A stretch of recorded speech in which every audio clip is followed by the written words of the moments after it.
I believe that love is the way you bring order to chaos. I think it's the only way. I don't think there's another option. I think there's. Okay, I want to get back into this. We're we're deeply cognitive right now, and I'm loving it. But as you said that, so there's this concept in sales where you have current situation and ideal situation, and all of sales is creating this vision in someone's mind of you're at the bottom of the mountain, you want to get to the top of the mountain, and you want two things to be true. You want to do it as fast as possible with the least amount of pain as possible. And you'll pay more based on your confidence level of how quickly and with the least amount of discomfort I can get you there. And so we make almost every situation in life, like in sales, we try and make this big chasm between where you're at and where you're going to need to get, and then deepen it as far as possible by just saying this is going to be this drastic pain.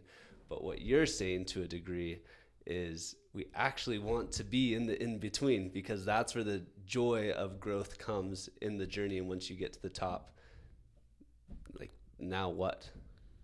Yeah, and I don't think we have a choice on it, right? Like, what you're talking about with the mountaintop, there's something called the fitness landscape, and oftentimes there's like a sea of unsurvivability. There's a plane that you escape the sea from, right? So for one person, they might be the sea of unsurvivability, and they just got to get out onto the land.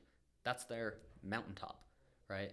And then you get there and you think you've made it, and you're looking back at all the suckers still in the sea of unsurvivability, and like, that looks rough. I got it great up here on this beach, right? Then you start looking around, and there's some hills over there, and you're like, I wonder what's over there. And you might start climbing, but maybe you hit a local peak. And I think that's the story of our life. We're hitting different peaks. Sometimes you hit a plateau. What's really interesting about the fitness landscape, there's a concept called slack that I really like. You have to have slack in your life, because if you always optimize for the optimal outcome, then you never reach your global peak. You're going to reach a local peak. Imagine a game where you randomly get dropped in an environment with no map, and there's peaks all over. If you want to come up with a rule of how to navigate this landscape, and you say, well, I want to reach the mountaintop, so I'm always going to go up. Every step I take is going to go up. Well, sometimes you have to go down, right? And so I think we live our lives and we're looking for ways to always climb. Success is going higher. I got to climb. I got to be better than yesterday. I got to have more than yesterday. But sometimes the hero's journey tells you have to go down to go up. And so you have to have usually I go up, right? But you have to allow for slack in your life. You have to allow for chaos in your life. It's not that you want perfect chaos, but it's the process of allowing that chaos to teach and inform us. I love that. Okay, Joseph Campbell quote, follow your bliss, is what you're saying. That's the herald to listen to. It was, you turned it into a blissful moment when that mystery juice was running down your leg. I'm thinking of all the hero's journeys, like the Tolkiens of the world and the C.S. Lewis's and the J.K. Rowlings that wrote all these books. And those aren't blissful journeys, and they're often not blissful first steps. If you're saying, hey, you're a wizard, you get to leave the Dursleys, awesome. But if it's leave the comfort of your hobbit hole and come walk in the rain with us, that is not a blissful first step. Leave this great, cushy, prestigious job where you get to come and go as you please and get paid well and have benefits to go work for food trucks. Tell me where the depth that you have to dig to find out that bliss that's actually going to be your why to push you through. Because surface level, it does not feel that way. Yeah, for sure. I think what you're highlighting is what makes it so interesting, because it comes down to what you call bliss, right? So the metaphorical hobbit hole, or the Dursleys, is that bliss. I would challenge the assumption that you're leaving bliss. Comfort and bliss are not the same, is what you're challenging. Right. And so when you're in a place of mastery, you've conquered your world, right? Where does growth come from? If you're in control, and in fact, really, people that tend to be really successful, they're great at this. A lot of the people I work with, they are so good at being in control, and things just tend to work out for them, right? People tend to want the things they want, and people tend to agree with them, and things kind of just go the way they want them to go. Back to your question of left brain, right brain, if everything seems easy and everyone's kind of in agreement with you and you're artificially creating problems, or you get really upset about something later, you're like, why did that bother me so much? It's because you don't have a dragon to slay, right?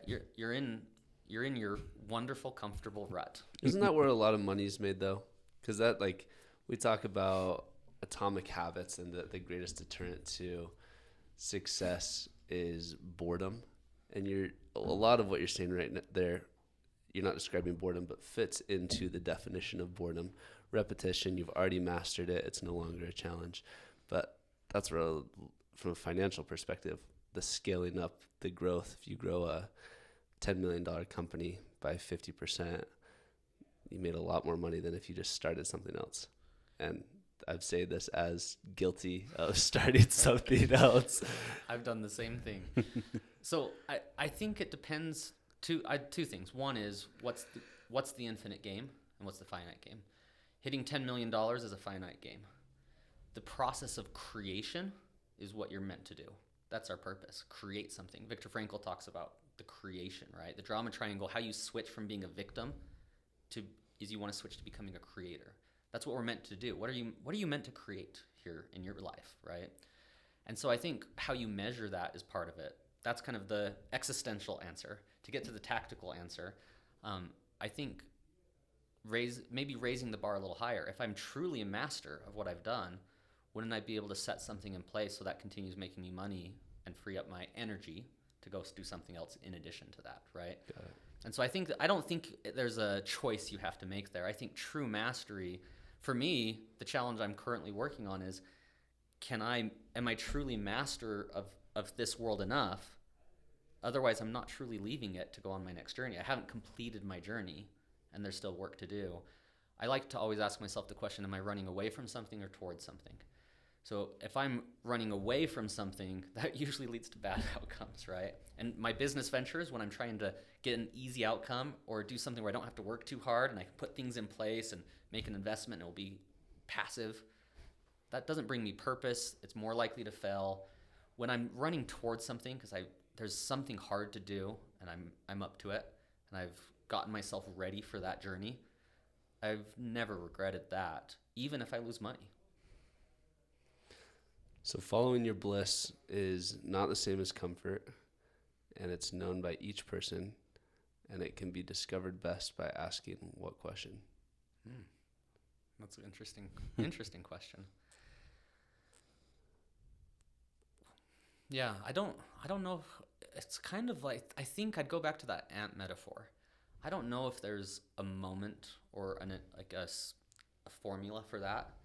I think about that ant all the time. I tell you, like, I give that metaphor. I love that metaphor. It's in my brain because I think, am I allocating sufficient time in my life for both activities? Going back to your example, maybe that business, and I need to put some time there. That's my left brain, but it's not who I am, right? That doesn't define me and my purpose in life.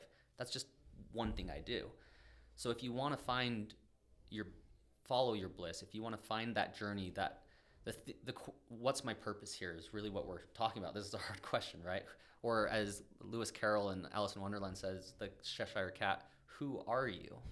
We're all like, that's the scariest question on earth. Like, sit someone down. A small tangent. There was a study, they put people in a room and they could do nothing. It was a blank room. And your only option was to electrocute yourself painfully or sit with your thoughts. The majority of men in that room electrocuted themselves rather than just sit with their thoughts, right? Wow. Being alone with yourself is something that was always hard, and today is even more so. So that ant is how I'd answer the question. Are you dedicating enough time in your life to explore, to create, to be bad at something? I just started jiu-jitsu and teaching myself the piano because a lot of my life I'm pretty good at the things I do all the time because I've been practicing them for decades. What are the things I suck at? How am I intentionally, voluntarily suffering so I can grow and learn? And so jiu-jitsu, I get beat up all the time and I'm not very good at it. And piano, I'm clunky and sound like an 8-year-old. But I'm proud because I'm not dead yet. I'm exposing myself to those things. I'm that ant that's just running off over that distance to see what's over there. I like that the threshold for pride only has to be, I'm still alive. That's a good perspective to be grateful in any situation. Welcome to my brain. You reminded me of a quote that I have no idea who said it, but I remember looking him up, and he was in the 1800s, lived in the 1800s, and he said that the majority of the world's problems stem from man's inability to sit still in a room with his own thoughts for an extended period of time. And your answer was not a question to find your bliss, but a Tony Robbins approach, a state change. How do you change your state to a point where you have this setting, this situation, this presence of mind to allow the herald to speak? Not that you have to be doing the speaking, because a question will come, and to your Viktor Frankl quote, you'll be the person answering and hearing the question.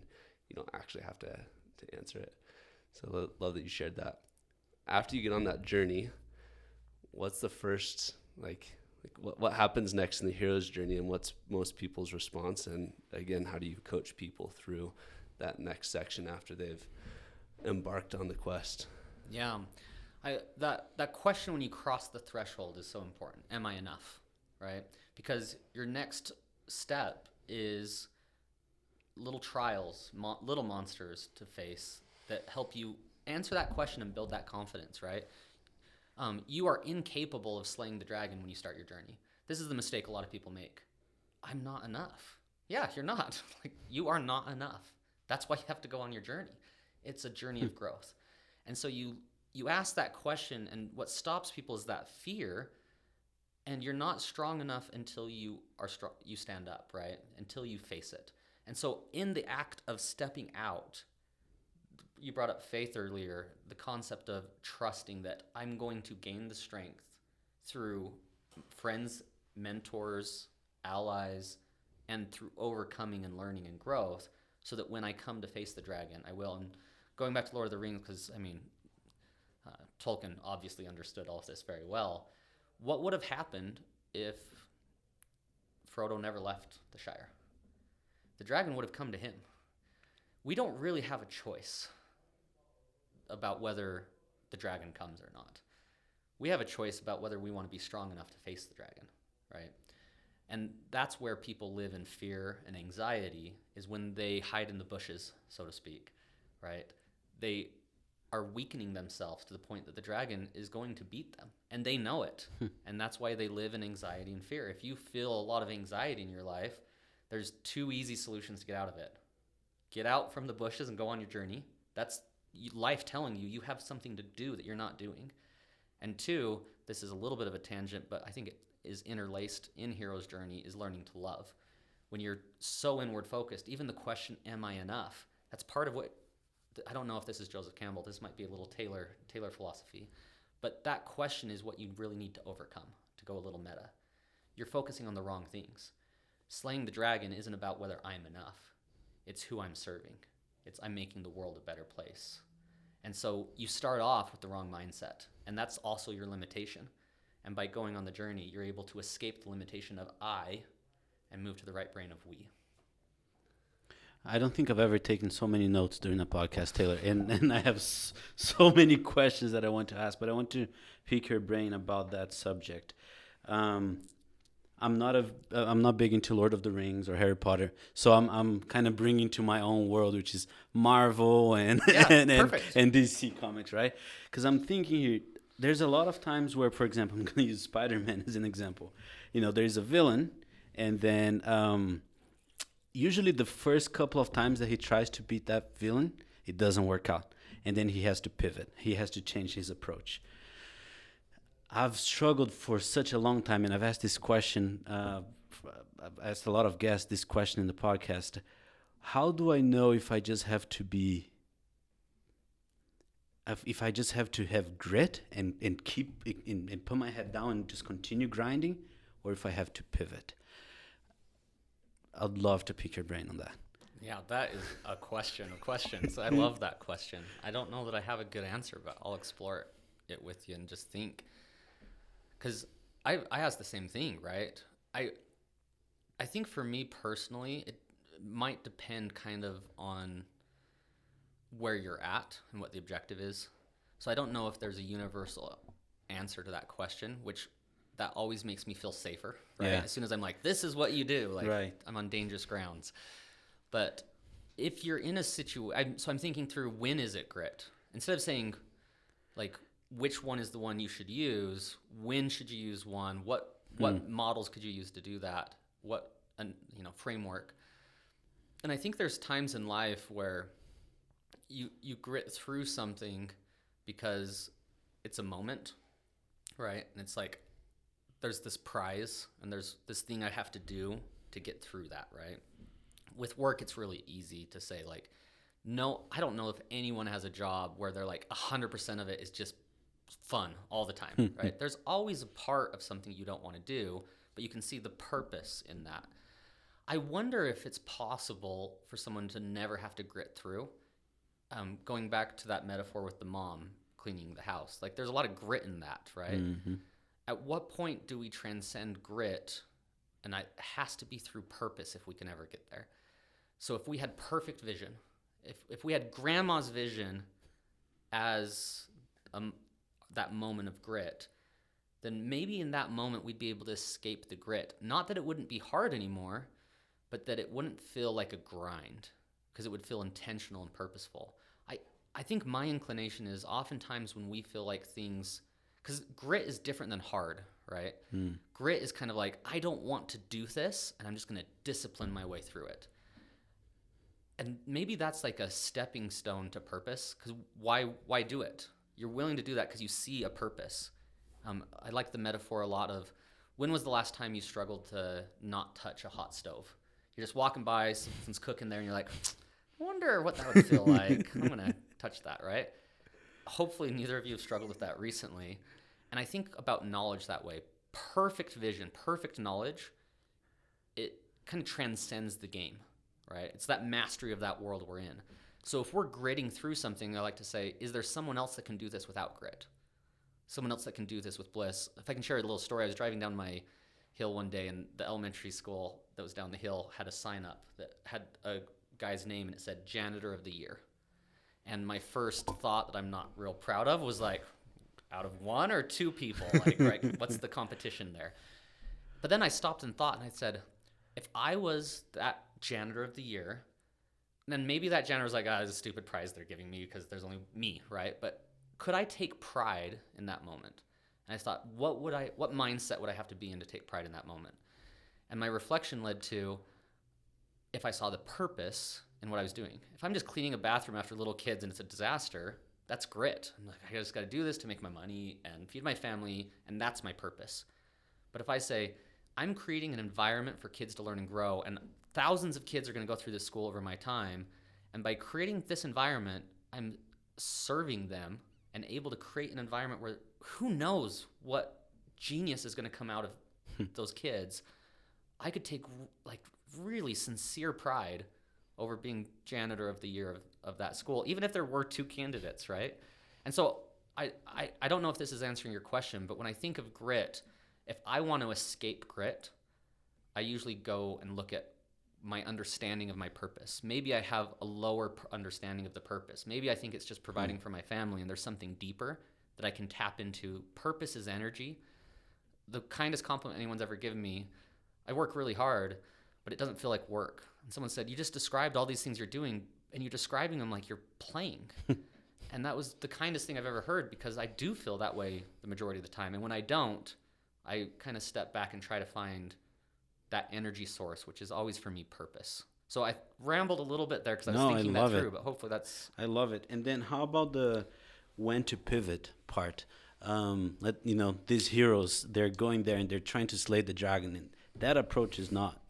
Are there a certain amount of, and I know the answer is no to that, but a certain amount of times that you have to try? When do you, is there a way to know, what are some signs that it's time to pivot? Yeah, I love that question. You guys ask good questions. I'm like thinking out loud a lot. I think that I think there's two ways to look at it. One is pivoting. One is maybe, if you think about actually walking a trail or going on a journey, right? There's a final destination, but there might be more than one path there. And so if you're bushwhacking your way through some backcountry, are you pivoting if you're changing and taking, and the smaller you go, the more obvious is that you're not pivoting, right? If I step just 1 inch slightly to the right, is that a pivot? Or is that just an adapting and walking my trail? If there's a log that falls on the trail and I go over it, that's not an action I would have taken otherwise, but is that a pivot? So I think there's different levels. There's like micro pivots maybe where we're navigating what's right in front of us. And then there's macro pivots where I thought I was climbing that mountain, and that now that I'm getting closer, that mountain does not look like something I want to climb anymore. I had the wrong purpose, right? I like the concept of game here, because when you say pivot, there's almost a connotation there that you were wrong before. And I kind of more like I learned something, and now because the truth is the metaphorical mountain we're climbing never changes. We just don't know what it looks like. So maybe another way of saying pivot is I just gained more clarity that now I have a better view of the mountain I'm climbing, and I've always been climbing, and this path I've been taking there, I just don't know what I'm doing a lot of the times. Like, join the rest of us, right? And so I just gained more clarity through that trial.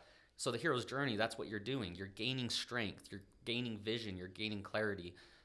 That this is the path I'm meant to be on. And the angst we all feel oftentimes is when we feel like, if I fall down on my trail, look at me, I'm in the mud, my face is in the mud, this sucks, it's hard. And I identify with that moment. As soon as we stop identifying with the moment, but identify with where we're going, that's where I think that bliss can come from. So I guess I'm challenging the concept of a pivot. I had some clarity that I've never had, so thank you. You guys are complimenting me Me way too. much. No, the way I'm that so- you said, compliments. maybe it's not changing the mountain. Maybe the mountain's just different from what you thought. I never looked at it that way, because we just see so many steps ahead, right? And then maybe it's just the mountain is just got a different steep than what you thought. It's just different than what you thought. You're not jumping to a different. I thought that was brilliant. Oh, good. Thank you. I think one of the mistakes I made in the context of the question, and hesitate to call it a mistake now because I think you asked a question in a similar way to how I did earlier. And thank you for asking it that way, because it gave me clarity on how my question was flawed in the asking of it, which was that I have unsuccessfully decoupled the human from the business. Like, I've made those two the same. I asked you, I made a comment earlier about how success is deterred by boredom and people try something new.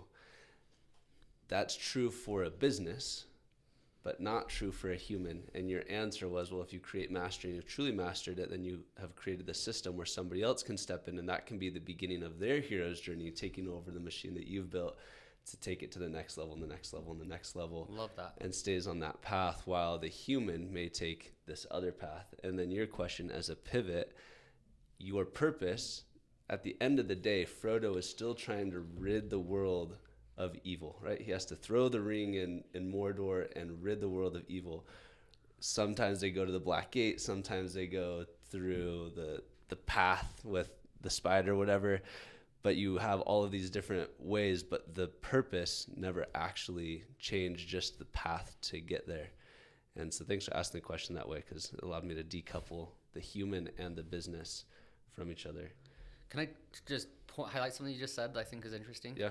You said the words, rid the world of evil, right? Mm-hmm. I don't know if I read it that way, and I think it's kind of important, not just semantics. Yeah, I felt like Harry Potter's was the same. Like, Voldemort encompassed evil, the witch and Wizard of Oz. Like, so, no, tell me. So maybe they're just representations of evil. Yeah. Because the ring gave evil more ability to do evil. It wasn't all evil. There was still going to be evil in the world after the ring was gone. Yes. And going back to destination happiness, if our objective is to have perfect order, that's not a good place to be, right? It's the process of bringing order to chaos. That's it. We need, and I think this is I love this concept because it's so ingrained. David Foster Wallace, if anyone hasn't read his commencement talk, This Is Water, it's one of the best things ever. But he tells this story about two fish swimming in the water, and an older fish swims by and says, "Hey boys, how's the water?" And after the fish swims by, the one fish turns to the other fish and says, "What's water?" Right? We all have this water we swim in, and I think one of the cultural things we live in today is we've mastered our environment to such a degree. I mean, I was just thinking, this room's slightly hot. Like, I'm not used to this discomfort. And it's like slightly hot, right? Like, I'm just a little warm. And how spoiled are we that we have such mastery and so much control and order in our lives, but it's the nature of desire to never be satisfied, and most men live only for the gratification of it. And I think order is that. The more order we get, the hungrier we're just, we can never consume enough order because we want that predictability and that safety. And then we stop learning how to deal with chaos. And we want to tell the story of Lord of the Rings as I'm sure I say the same things all the time. It just slips out because it's the water we swim in, that we think our job is to get rid of chaos, to get rid of evil. But it's not. It's to go on our journey to bring order to chaos and then loop and continue that process.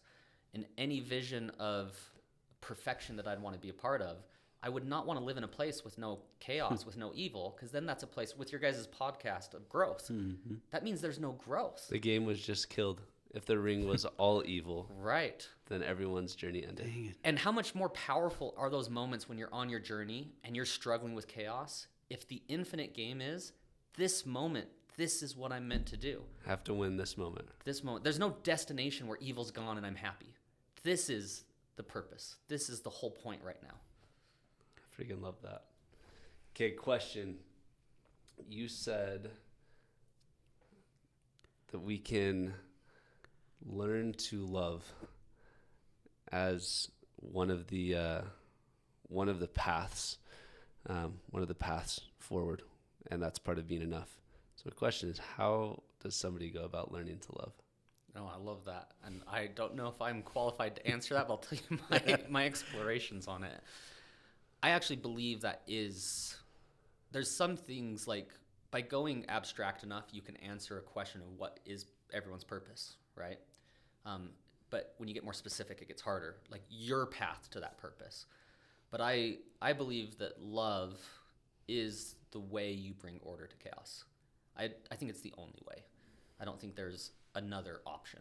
I think there's different ways to get there because love is such an abstract concept, but that's kind of to start really kind of high level of how I view love. Love, and there's different routes you can go. I always like kind of like trying to synthesize different ways of reaching a conclusion. So like if you go from an evolutionary kind of biology perspective, what is it that, and this is my economics background a little bit, what is it that makes humanity so special? It is our ability to connect, right? In the past, we've had different tools to connect. So when we started with little tribes, our connection was these relationships we had with people, and we were helping out, and we all specialized in our roles at that time. But without more specialization, we would have been stuck at that level. And so we had to specialize more, but that meant we had to have higher levels of coordination. Dunbar's number, he has different ranges of how many relationships you can have, and he looked at chimpanzee groups, and you can have 50 people of relationships, right? That you're like, okay, I have 50 relationships. You can have, I don't remember the smallest number, I want to say it's like 5 really close relationships. You have 150 is when chimpanzee, if I'm remembering the number right, when the group breaks apart. So they then become 2 groups, because at that point, chimpanzees can no longer have a one-to-one relationship with every other chimpanzee in the group. So human society developed religions and the Leviathan. I was going to grab the book Sapiens. Yeah, that's the whole premise. Right. And so what I love about that, and without geeking out too much on crypto here, I'll just make a little side comment. How are you going to relate Dunbar's number to crypto? Yeah, wait for it. I'll tie them all together here and see if it works. All of the past Leviathans, what we rely on as human beings, because we're all selfish and, going after what's best for me without incentives, right? The Leviathan is historically the Leviathan. We had to have something that everyone feared. Why would I trust this leader to not screw me in order to get what he wanted? Well, God will punish him, right? And if I know he believes in Marduk, then I believe in Marduk. Then we're all can participate in these ground rules we've set. The state has military power that they can enforce and make sure that contracts and rules of law are imposed. So society was able to get larger and larger groups, not relying on personal relationships, but relying on belief in a system or in a Leviathan. Usually, over all of human history, this has been a centralizing process by having someone centralized that everyone looks to, whether that's a Leviathan or a political leader or the construct of our institutions today. decentralized coordination has been something that's been very difficult to do at scale. And that's where I think crypto, not the crypto bros pumping like this coin's going up, but the underlying accounting, the underlying technology is not that exciting with crypto. It's public accounting. It's public ledgers, right? You had single ledger accounting, you had double ledger accounting, you have public ledger accounting. That's the innovation when people say crypto. That's all it is. But it allows for decentralized coordination. I know I'm going on a little bit of a tangent here, so to bring this back in, I think that our society, when we try to love, I know this was a little bit of a tangent, I'm going to try to weave this back in. When we try to love, the purpose of love is overcoming that we do what is best for coordinating our social groups because of fear of a Leviathan and out of a sacrifice of self. So a lot of our stories, which stories contain so much truth, is helping human beings have the right values that say we will all be better off if we love each other and serve each other because the whole is greater than some of the parts. They've done an experiment that's really interesting here where they played a game where imagine there's two people and you have $100 and you get to choose how much money you give me of the 100. So the experimenter would put us in this situation. But I have the power that if I reject it, neither of us gets anything, right? And so they'd give you the $100 and they ran this. And they found that if you didn't give a pretty equal amount, people would reject it, which is rationally doesn't make sense. Irrational. Yeah. It's If I give you a penny, you should accept. I'm better off, You're right? a penny off, better off. But we've developed in our hardware the belief that I need to punish you for that action because that will make your next transaction more likely and make you more likely to behave correctly for our tribe. By a matter of principle. For a matter of Okay, so I have a very specific question. We started with the highest 10,000 foot view, and you've come down and given us a very specific example. I'm curious, it's 2 p.m. in the next 8 hours before you go to sleep. What's one thing you or someone listening or Carlos and I could do to learn to love better? Yeah, I love that. So pulling out of the meta and going to the ground level, this is where it gets a lot harder, right? I think that going back to the left brain, right brain. So an over strong left brain, it doesn't see things as they are. It sees an objective. Outward mindset from Arbinger has a concept I really like. It talks about when we get in the box or inward looking, we turn people into vehicles, obstacles, or I forget the third one right now, but that we turn them into these things, that they're a thing rather than a person. And so for me, when I feel like I'm best at loving, it's when I see someone, not as an obstacle in my path or a vehicle to get what I want. It's they are on their own journey. To share like a story that's personal for us, me and my wife, we had a really hard kind of situation we were going through. And my parents, when they interact with us, when I didn't know why, but I was like, my wife loves my parents. I love my parents. They're always so good at giving us space. And I'm like, what is it that they do that all the famous stories of parents that aren't that way, in-laws or whatever, what is the difference? And they really just feel grateful to be allowed to participate in my journey. It's not their journey. And I think it's hard for a lot of parents to let go because it is your journey for a while. And then it becomes their journey and you have to respect that. So for me, the best way I'm able to love somebody is when I can remove myself, my need for validation, my need for approval, my need to be liked. If I can remove all of that from the equation and really focus on their journey and what they want to accomplish and just be grateful to be there with them, that vision allows me to have the clarity that I don't have to try to love anymore.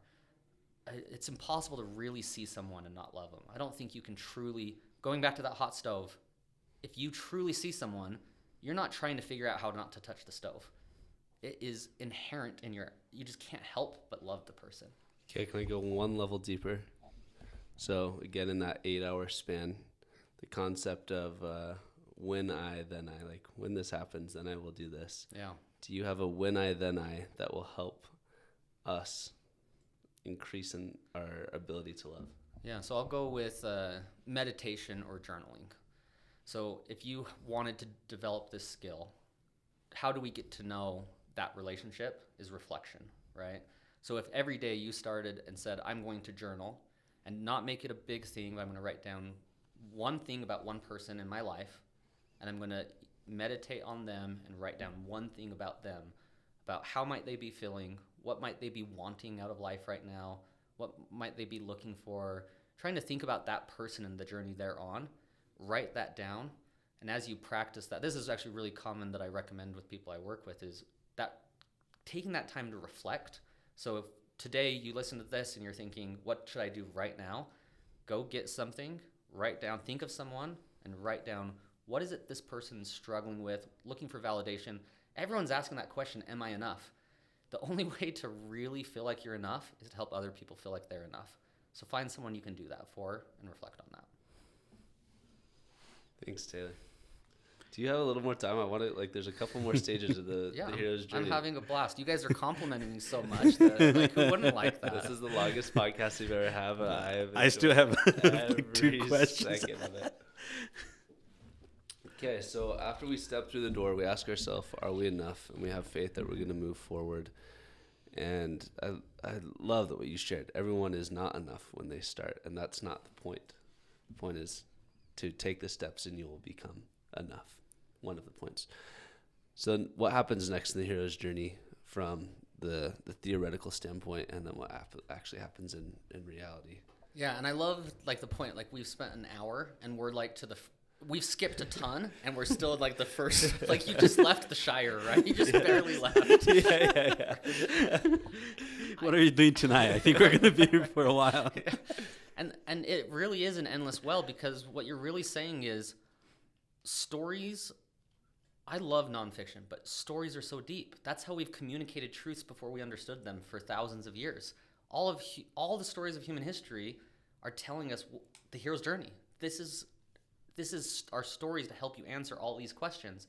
So whenever I'm struggling, I just go back and think of a story that I relate to and invite everyone to do the same. It doesn't matter what story it is. Think of your favorite story. What's your role in this moment? Are you meant to be Frodo?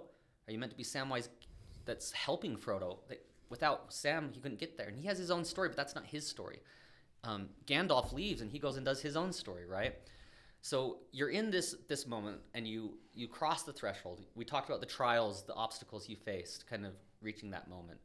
And then you have to reach the innermost cave, right? Where the goddess is that you need to meet to get wisdom and enlightenment, or the dragon is that you need to slay. And this is the cave that you don't want to enter, holds the treasure that you seek. Yeah. That's the cave that you're talking to. And it's my signature on my email, the Joseph Campbell quote: the treasure you seek is in the cave you most fear to enter, I believe. And that is kind of the whole point, right? And so going back to comfort, if you haven't left crossed the threshold, are you going to enter the cave you most fear to enter? Like, you can't get the treasure. I feel like there's treasure just lying around everywhere. And it's just, all it takes is us to enter the cave that we are afraid of, right? And then we can find the treasure that we seek in there. So you enter that cave, you face that obstacle. And of course, this whole hero's journey, all these stories are external. It's all internal. These are all within us. The demons are inside of us that we're facing. The dragons inside of us that we're facing. The orcs are inside of us. The obstacles we're overcoming, it's all it's an externalization to help us process what we need to overcome internally. Once you're in the sufficient state, then you can conquer all those demons. It's one of my favorite tools when I'm stuck with something with business or with work, something more this has been a very kind of abstract conversation, but when I'm working with someone that's more practical or trying to accomplish something more specific, one of my favorite questions is, who out there in the world could do this easily, right? Who out there could solve what you're struggling with easily? Your earlier example of a $10 million company, if we brought Jeff Bezos in here and was like, hey, how would you... He can't do it anymore. Right. He's old news. Right. How would you do this, right? For someone out there, this is easy. So I went on a little tangent there with the journey, but I think it's important to recognize the internal side of this, that these are representations. What's interesting is once you slay that dragon, you reach that point, you've overcome and become a new person. You're not who you were before. Odysseus going back to home again, he went in disguise. He had to re-enter his old world. But he wasn't the same anymore. His world was never going to be the same. actually it's kind of the final moment of the resistance to cross the threshold. When you return back home again, when you cross the threshold the first time, you know you're never going back. That's kind of scary, right? When you go on a journey, especially if you're happy, like I love my wife right now, and sometimes when I go on my journeys and I look at my beautiful wife and my kids, and I'm just like, my life is as good as it is possible to be. Why would I go on a journey anywhere else from here? It can be scary in real ways. It's not just that we're cowardly. There's real good things. And if I leave and become a new person and go on a journey, I have to reintegrate into that. And it takes trust in my wife and in my kids that they will love the new me. I think there's a deep insecurity that it's got to be universal, that we all think, if people really knew me deep down, would they still love me? If people saw me for all my weaknesses, my insecurities, and my crazy thoughts that I think, and if I wasn't polished and a little more careful, would this person still trust me and let me in, right? And so when we go on these journeys, there's a lot of trust on those loved ones in our life to say, I'm going to go try to grow, and I'm going to change, and will you love who I'm going to be, not just who I've been? And that reintegration with the old world, where we bring this new truth, this new knowledge, this new thing, and we bring it back to those things we love and go to a higher level, it's not a solo process there. You have to have that trust. And I think that part is not talked about as often, but it's part of the subconscious reason we don't want to go on the journey in the first place. Can you always reintegrate, or sometimes you just have to? And I know it's a delicate question, because we're talking about a wife and kids, but there's also circles, right, and friends and families and extended families. Can you always reintegrate, or sometimes you're just such a different person that you just have to look for a new?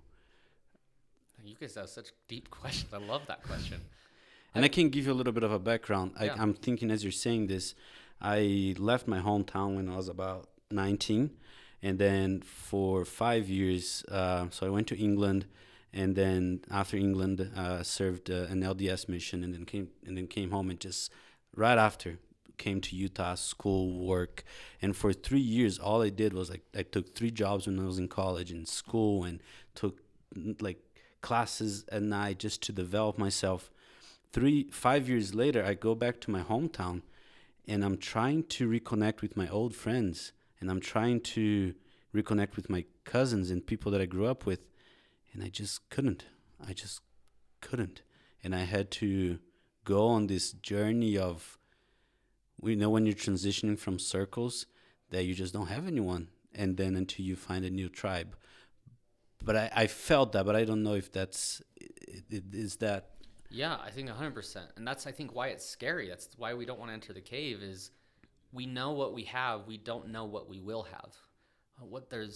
Only by letting go of who we think we are can we become who we're meant to be, right? And there's a price to pay sometimes. That it's not that you're in a bad spot. So like sometimes there's beautiful things, and there's just other beautiful things that are waiting for you. And I think you're right when you say it's different depending on the circumstance. So like, this is maybe where that concept of faith that you talked about earlier, I think, comes in. Things are going to, if you are truly growing and seeking light, seeking purpose, seeking love, then whatever happens when you reintegrate, you're going to be climbing to a new level. And so that faith comes in of trust that if this relationship is good, then it will evolve as I evolve. And doesn't mean that the people aren't good if you have a friend or something, because that is the journey you were on at that time. Yeah. And we all have our different paths we take. And so it's the ability to say, how beautiful was that moment, even though that's not the moment I'm in right now. I used to love lots of things that I've cut from my life entirely. And, it's funny when people say, they do go through something hard. They say, oh, I'm so grateful that happened, right? Because we can't imagine what we'd be like without that. But the truth is, we don't know what we'd be like without that. Maybe we'd be better off. But that attitude of gratitude, right? I am so grateful for this life I'm living now, because this is where I'm meant to be right now. And I think that's where the faith comes in, that as long as I feel aligned with following and seeking purpose, not resisting the call for adventure, the call to enter that world, then I'm going to trust that there's something out there for me that I'm meant to do. And man, you walk it humbly, because man, it's so easy to get into serving yourself instead of others. But if you walk with humility and caution and thoughtfulness, finding those relationships you can trust, those mentors, your allies, they're going to help guide you to those answers of when you are in a different place and not. And it's finding those trusted people to help you answer those questions, I think, of when to reintegrate and when you need to move to a new thing. I love that. So the last question, you're on your run, unless you have any others before I ask this. I have one more question, but You go. You want to ask a second after I go? yeah. Okay. So you're on your run, come around the corner, and you say, I'm free, then free to what? So I'm curious what your answer is to that, Taylor. Yeah. And this is hard to say succinctly, because I can either go really succinct without communicating what I really mean, or I can go broader. So I'll kind of try to go in the middle. My succinct answer is to love, and the removal of myself, right? To remove the ability to remove myself from an interaction and recognize it's the relationship of the interaction, not me. Nothing in my life matters except for in relation to something else. There's no I that needs to be satisfied. There's an I in a relationship. It's not their objectives, it's not my objectives, it's our objectives. And so by integrating myself with my relationships instead of being separate than, and being vulnerable and open to pain and hurt, that's where I think my purpose is, right? My freedom to what is to go out there and be vulnerable and connect and help others do the same thing so that they can find their purpose too. I talked about simplicity on the far side of complexity. Kids are so happy and then so miserable 2 seconds later, right? Like, it's just like, you can see it in their faces. There's nothing but joy.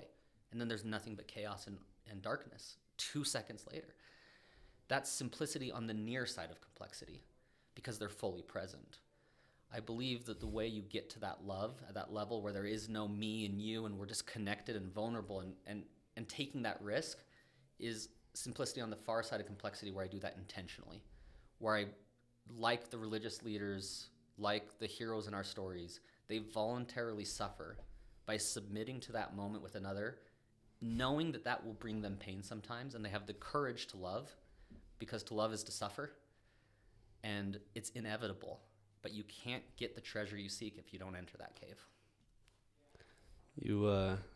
I'm not going to put words in your mouth, or you just reminded me of this, so I'm not saying this is what you were saying, but it reminded me of a conversation that I had when I was really into meditating, like really, really deep into it, and had spent a lot of time and felt like I had become one without any external thing. And I said, I'm really nervous to have, for me, is this relationship with Jesus Christ and others, because it was just me.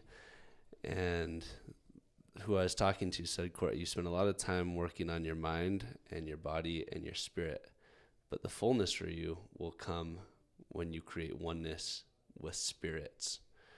And as you're talking, it reminded me of that's that. fantastic. I love that. I have one last question for you, Taylor. Earlier on in the podcast, you said that you like to ask yourself, I think you said you're 60-year-old, the advice that you would give you today, right? Mm-hmm. I'm curious to know, what is the best advice you've ever received?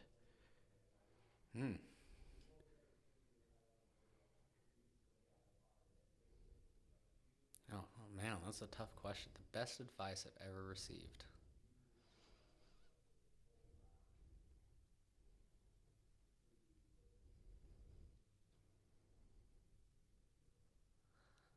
It's going to sound like a shift from what we've been talking about, because we've talked some really heavy stuff, right? But I think going back to that vision thing, where having the vision to see where you're going, but that's useful to check in on, but you can't live there all the time, right? So I think the best advice I've ever received has been enjoy it, right? Enjoy in the hard moments. Someone talked to me once, whether it's hard, whether it's good, like enjoy it. Like we're just so lucky.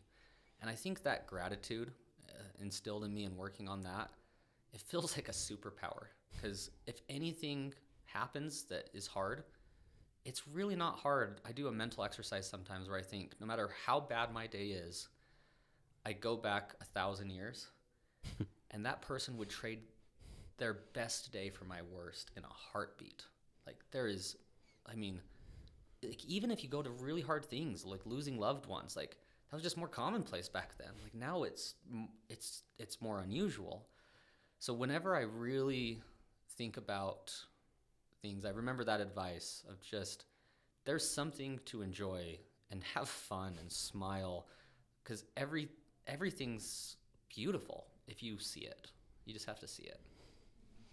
I love that. I think that's a perfect place to wrap it up. Unless, do you want to add anything? I'll just say thank you. It's been a blast talking to you guys. You guys ask great questions. I feel a little daunting sometimes. You guys are giving me compliments I don't know if I quite live up to, but I love exploring these concepts. I love thinking.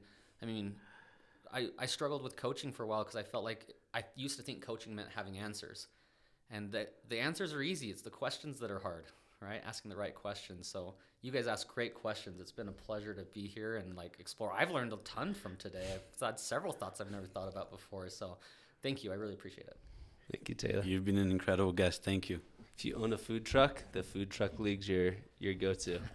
You've been watching Hello Grow, the world's #1 growth podcast. I'm Cortland Brady. I'm Carlos Souza. If you've watched this video so far, it means that you like the content that we're putting out and the people we're interviewing. We're putting together a community of business leaders, entrepreneurs, and sales leaders. You liking, subscribing, and sharing this content helps us reach those that are going on that journey. If you want to be a part of this community, please subscribe, smash that like button, and turn on those notifications.